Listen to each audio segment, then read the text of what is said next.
number 2. Okay. So, ayan na yung kwarto. Number 1. Nagliligtas sila.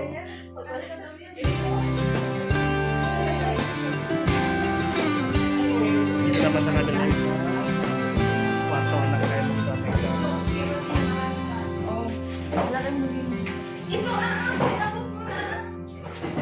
maganda rin yung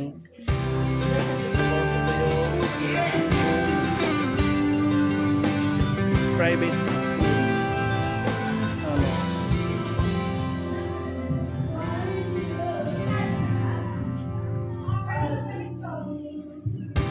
ganda dito sa Caribbean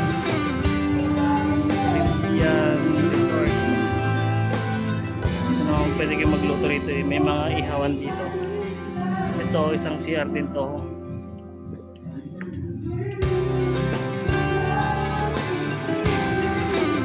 Sorry, hindi pa puro.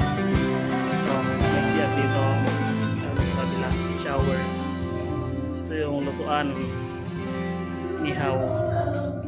Ihawan. Tapos may dispenser, libre na din yan, chilling. Libre gamit kaso wala lang mga kaldero, ganun siya. So wala to, bayaran mo. Nasa 10k yata. Only person, tapos depende sa matutulog, may bayad na extra fee. Yung mga matutulog kapag wala nang tulugan talaga.